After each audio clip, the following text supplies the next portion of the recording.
Hybrid نظام کی partnership کی کامیابیوں کا تسلسل جاری ہے۔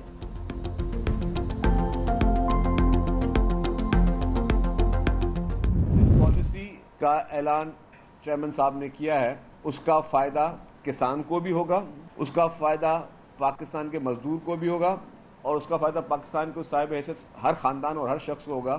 یہ صرف کسانوں کے لیے نہیں ہے، یہ صرف ان کاشتکاروں کے لیے نہیں ہے، لیکن یہ پورے پاکستان کے لیے ہے۔ سندھ حکومت کا کسانوں کے لیے 55 ارب کے ریلیف پیکج کا اعلان، وفاق سے گندم کی سپورٹ پرائس مقرر کرنے کا مطالبہ۔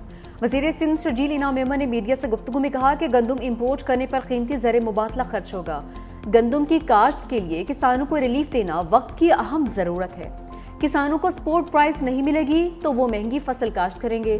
پیپلز پارٹی سیلاب پر سیاست نہیں کر رہی۔ بلاول بھٹو کی باتیں پنجاب حکومت کو عجیب لگتی ہیں۔ بلاول بھٹو کی پالیسی کا فائدہ کسانوں کو ہوگا۔ پریس کانفرنس میں شہباز شریف کی جانب سے ماضی میں عالمی امداد کی اپیل کا ساٹ بھی چلوایا۔ سینئر صوبائی وزیر نے کہا کہ مریم نواز کا یہ کہنا مناسب نہیں کہ عالمی امداد کی اپیل کرنے والا خوددار نہیں ہے۔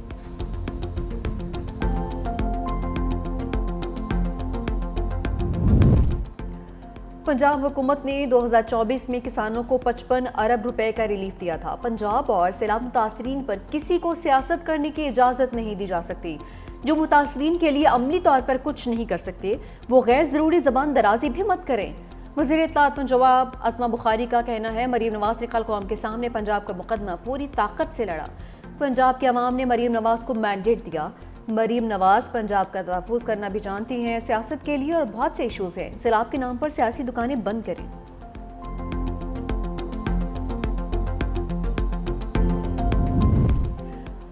پاکستان اور آئی ایم ایف کے درمیان اقتصادی جائزہ مذاکرات کا دوسرا روز۔ معاشی ٹیم نے ٹیکس محاصل اور مالی کارکردگی کا ڈیٹا شیئر کر دیا۔ آئی ایم ایف کا گزشتہ مالی سال 12,970 ارب روپے کا ٹیکس ہدف پورا نہ ہونے پر تحفظات کا اظہار۔ مہنگائی میں نمایاں کمی، سست معاشی سرگرمی اور عدالتی مقدمات ہدف پورا نہ ہونے کی وجہ قرار۔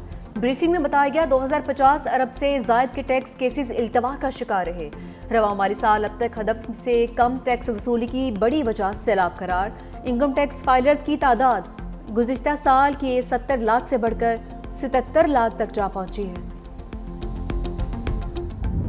پاکستان سٹاک ایکسچینج نے نئی بلندیوں کو چھو لیا۔ تاریخ میں پہلی بار پاکستان سٹاک مارکیٹ 1,62,000 کی نفسیاتی حد پار گئی۔ 100 انڈیکس میں 2,892 پوائنٹس کا اضافہ۔ وزیر اعظم شہباز شریف کا اظہار مسرت، کہا کہ ملک معاشی استحکام کے بعد معاشی ترقی کی جانب گامزن ہے۔ کاروباری برادری اور حکومت کی انتھک محنت سے سٹاک ایکسچینج میں ہر دن نئی تاریخ رقم ہو رہی ہے۔ معاشی ترقی کا سفر تیزی سے جاری رہے گا۔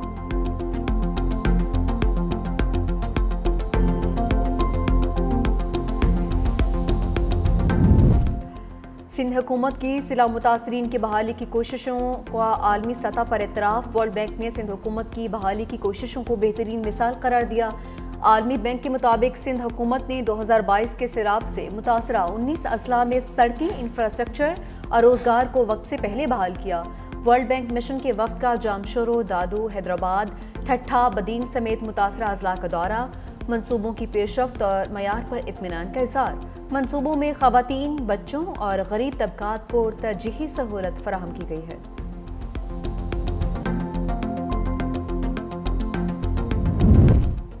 حالیہ بارشوں سے کراچی کی اندرونی سڑکیں ٹوٹ پھوٹ کا شکار ہو گئیں۔ شہر کراچی کی تمام سڑکوں کی مرمت یا تعمیر نو کی جائے گی۔ وزیر اعلیٰ سندھ مراد علی شاہ کی زیر صدارت اجلاس۔ کہا کے ایم سی اور ٹاؤنز محکمہ بلدیات کی نگرانی میں سکیمز تیار کریں۔ سڑکوں کے ساتھ نکاسی آب کا نظام بھی بنایا جائے۔ شہر کراچی میں صفائی کے کام کو مزید تیز کیا جائے۔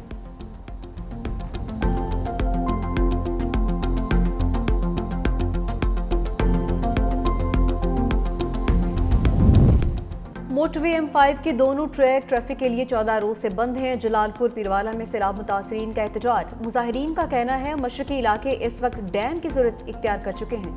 ہمارے گھروں کی حالت انتہائی مخدوش ہے، رہنے کے قابل نہیں رہے۔ موٹر وے کی مشرقی سائڈ پر 11 سے 15 فٹ بلند پانی نے زندگی اجیرن کر دی۔ موٹر وے کو بچانے کے لیے 40,000 لوگوں کی جانیں داؤں پر لگی ہیں۔ موٹر وے پر شگاف لگانا انتہائی ناگزیر بن چکا ہے۔ موٹر وے پر شگاف لگا کر مشرقی سائڈ پر موجود پانی کو راستہ دیا جائے۔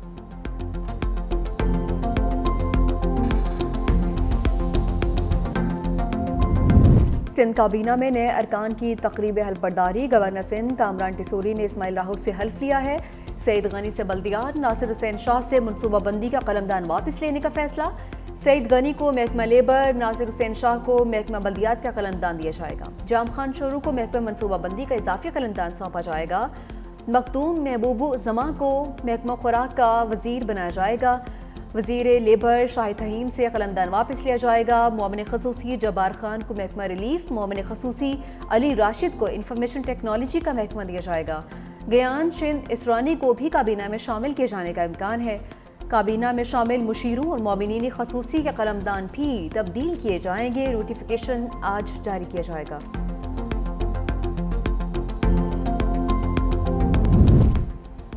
وزیر اعلیٰ پنجاب مریم نواز کی زیر صدارت اجلاس میں محکمہ صحت سے متعلق اہم فیصلے۔ پنجاب کے پبلک اور private medical and dental colleges کے لیے ایڈمیشن پالیسی کی منظوری۔ سرکاری میڈیکل کالجز میں داخلے کے لیے M D CAT test pass کرنا ضروری قرار۔ اوورسیز پاکستانیوں کے بچوں کے لیے ایم ڈی کیٹ میں $10,000 فیس مقرر کرنے کا فیصلہ۔ پرائیویٹ میڈیکل کالج لسٹ میں نام آنے پر امیدوار کو یونیورسٹی آف ہیلتھ سائنسز میں 1/3 فیس جمع کروانا ہوگی۔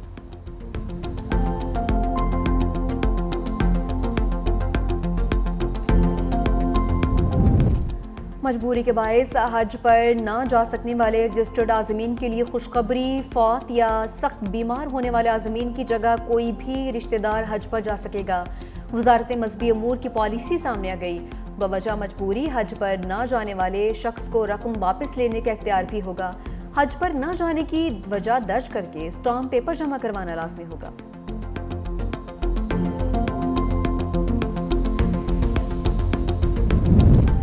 پشاور ہائی کورٹ کے chief justice S M Atiq Shah کی سربراہی میں فل کورٹ اجلاس۔ عدالتوں میں کرپشن کے خاتمے کے لیے جسٹس اعجاز انور کی سربراہی میں کمیٹی فعال کرنے کا فیصلہ۔ کمنٹس وقت پر جمع نہ کروانے پر محکموں اور افسران کے خلاف کارروائی کی جائے گی۔ توہین عدالت درخواستوں کو کارروائی سے قبل سنگل بینچ کے سامنے لگانے کی منظوری۔ اجلاس میں اسلام آباد ہائی کورٹ کی طرز پر کیسز کی سماعت کے لیے بینچز مختص کرنے کی تجویز۔ چیف جسٹس نے پرانے مقدمات میں کسی صورت التوا نہ دینے کی ہدایت بھی کر دی۔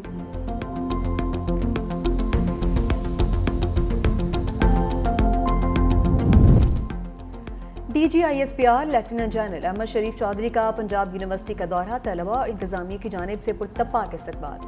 D G I S P R کی vice chancellor professor doctor Muhammad اور فیکلٹی ممبران سے ملاقات۔ طلباء سے خصوصی نشست، سوالات کے جوابات دیے۔ طلباء کا دفاع وطن میں پاک فوج کے شانہ بشانہ کھڑے ہونے کا عزم۔ بھارت کو شکست دینے پر پاک فوج کو بھرپور خراج تحسین پیش کیا۔ شرکاء نے کہا کہ وطن کے دفاع کے لیے اساتذہ اور طلباء ہمہ وقت پاک فوج کے ساتھ ہیں۔ پاک فوج کے خلاف منفی پروپیگنڈے کے خاتمے اور نوجوانوں میں غلط فہمیوں کے تدارک کے لیے اس طرح کے سیشنز ضروری ہیں۔